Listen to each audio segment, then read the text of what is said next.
बिहार में राहुल गांधी के back to back दौरों के बीच महागठबंधन की गाड़ी सीटों के मोड़ पर फंसती नजर आ रही है। अंदर की खबर यह है कि कांग्रेस और आरजेडी महागठबंधन में साथ दिख भले रहे हों, लेकिन चुनावों से पहले सीटों पर थोड़ा टकराव आरजेडी और कांग्रेस के बीच बना हुआ है। और यहां केवल आरजेडी और कांग्रेस के बीच सीट शेयरिंग को लेकर केवल उन्हीं दोनों के बीच कशमकश नहीं है, बल्कि इन दोनों दलों के सामने साझा चुनौती यह भी है कि कैसे सीट शेयरिंग में छोटे दलों को एडजस्ट किया जाए, क्योंकि दल भले ही छोटा हो या बड़ा, चुनाव से पहले गठबंधन के तहत हर एक दल की सियासी ठसक थोड़ी बढ़ जाती है। खैर, राहुल गांधी और तेजस्वी यादव के बीच सीट शेयरिंग को लेकर अब रस्साकशी जो है सतह पर आती दिख रही है।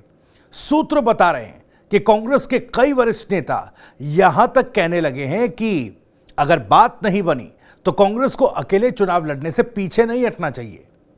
सवाल उठता है कि क्या राजस्थान में महागठबंधन पटरी से उतरने वाला है?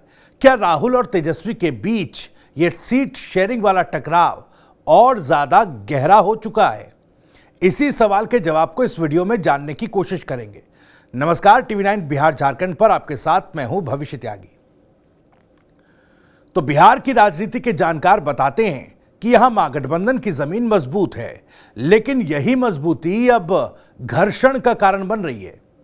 आरजेडी सबसे बड़ी पार्टी है, लेकिन कांग्रेस भी खुद को सिर्फ सहयोगी नहीं, निर्णायक मानती है।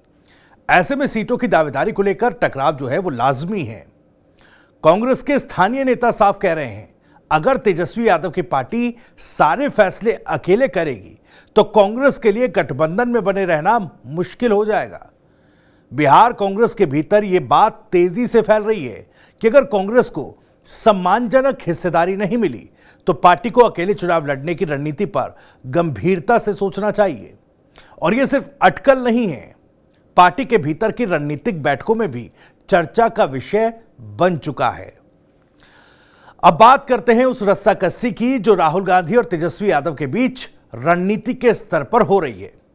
तेजस्वी चाहते हैं कि गठबंधन का चेहरा आरजेडी पर केंद्रित हो और वो कांग्रेस को 40 सीटों तक सीमित रखना चाहते हैं। यह अंदर की खबरें हैं, सूत्रों के हवाले से यह जानकारी मिल रही है।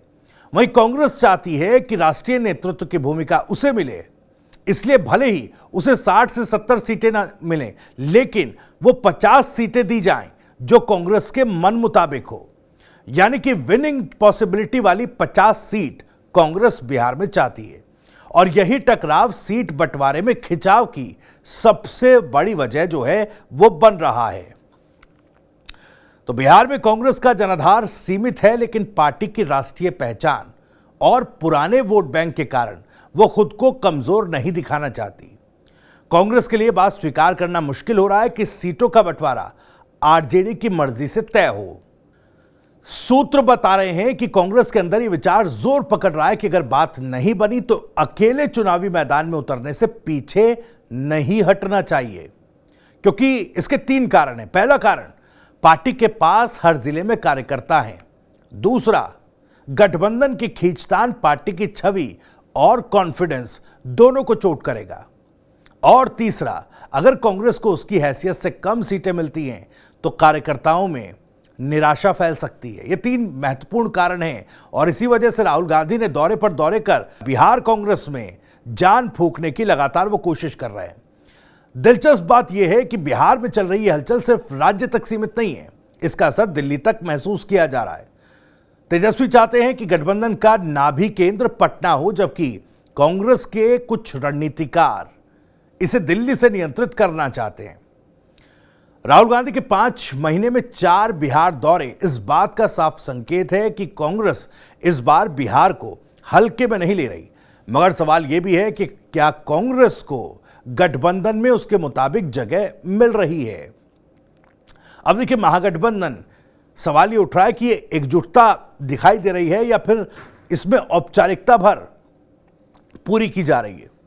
अब तक महागठबंधन की कई बैठकें हो चुकी हैं, लेकिन न सीटों का बंटवारा तय हुआ, न मुख्यमंत्री चेहरे को लेकर सहमति बनी। वाम दलों की मांगे भी बढ़ रही हैं। सीपीआई एमएल को पिछली बार 12 सीटें मिली थी और इस बार वो ज्यादा सीटें चाहती है। अब यहां पर छोटे दलों की भूमिका भी समझनी चाहिए।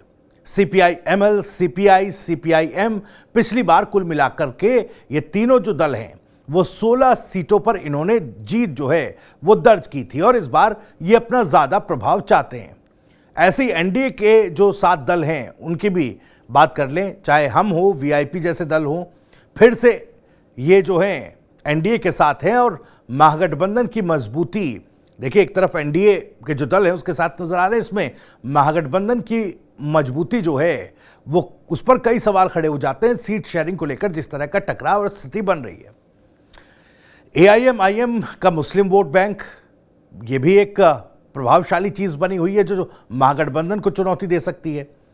किस तरीके से मुस्लिम वोटर्स को एआईएमआईएम अपनी तरफ खींच करके महागठबंधन के लिए मुश्किल खड़ी कर सकता है। अब 2020 के अगर हम चुनावों की बात करें तो एक तरफ महागठबंधन की हार हुई थी, लेकिन क्या कुछ आंकड़ों के लिहाज से किसके तरफ किस तरह की स्थिति बनी वो समझते हैं। देखिए, 2020 के चुनावों में आरजेडी को 75 सीटें मिली थी और सबसे बड़ी पार्टी आरजेडी बनकर सामने आई थी। बीजेपी को 74 सीटें, जेडीयू को 43, कांग्रेस को 19 सीटें, वाम दलों को 16 सीटें मिली थी। आरजेडी यानी कि तेजस्वी यादव का पक्ष साफ है, वो मानते हैं कि बिहार में आरजेडी सबसे बड़ी पार्टी है और इसलिए सीटों का बंटवारा उन्हीं की रणनीति से तय होना चाहिए। तो ये भी मानते हैं कि आरजेडी की मजबूती ही महागठबंधन की रीढ़ है, लेकिन कांग्रेस को यह बात हजम नहीं हो रही है कि उसे छोटे भाई की भूमिका में रखा जाए। सवाल यह है कि क्या सीट बंटवारे की खींचतान इतनी गहराएगी कि महागठबंधन बिखर जाएगा? क्या कांग्रेस वाकई अकेले चुनाव लड़ने का मन बना रही है और इस पर गंभीरता से आगे विचार करेगी, या यह सब सिर्फ दबाव की राजनीति है ताकि आरजेडी कांग्रेस को गंभीरता से ले और विनिंग पॉसिबिलिटी वाली 50 सीटें कम से कम कांग्रेस को दी जाए? उधर बिहार में अगर गठबंधन टूटा, अगर यह टकराव ज्यादा बढ़ा और बात सीट शेयरिंग पर ना बन पाई, तो फिर इसका फायदा किसे होगा? यह भी अपने आप में एक सवाल।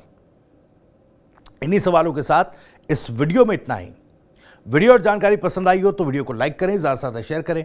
आप भी इस मामले पर कुछ कहना चाहते हैं तो कमेंट बॉक्स आपके लिए खुला हुआ है। अपनी बात, सवाल और राय कमेंट के जरिए हम तक पहुंचा सकते हैं।